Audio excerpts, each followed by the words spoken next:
Singapore says it has several months' worth of energy stockpiles, even as the ongoing conflict involving Iran disrupts 1/5 of the global liquefied natural gas supply.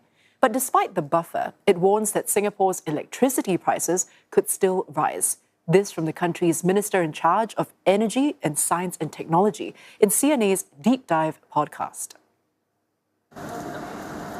Singapore has built up multiple lines of defence for its energy supply over the past 5 years.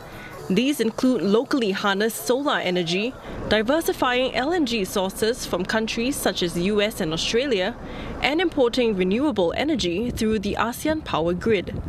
Dr. See Leng calls this strategy the 4 switches. I think we're in a much better position today. We have a standby LNG facility, so we obviously have stockpile of LNG as well as diesel, and we use it quite interchangeably.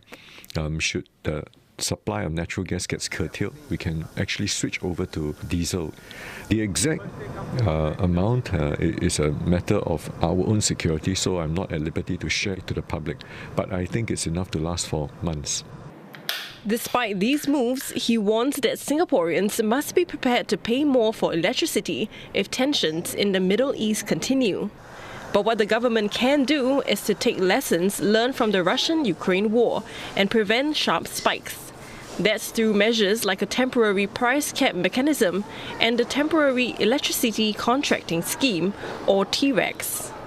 It's a temporary sort of scheme that we help the big consumers of electricity, like for instance your factories, your semiconductors, to match them with the gencos directly so that they can actually negotiate a sort of a bulk pricing, right? At the moment, we don't need it, but we have done it before and we have the mechanism in place. These are draw plans that we can take out and activate them if necessary. He adds there's available help, such as grants for firms and rebates for households. Dr. Tan was also asked about the possibility of using nuclear energy.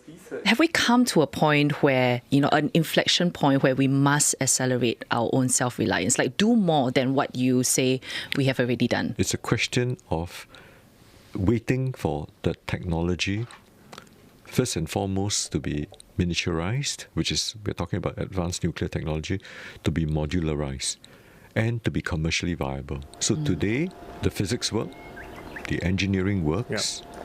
We are waiting for the first of a kind to be implemented. And at the same time, we also need to be ready.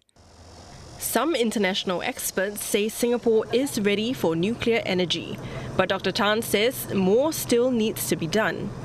These include growing the right talent, including engineers, and putting in place safety protocols before considering the nuclear option. We better jolly well learn all of the complications, the complexities of operating it, so that in the event that something happens in our neighborhood, we know how to take the safety precautions ourselves. So it's a no regrets move. And that's why we're moving in that direction.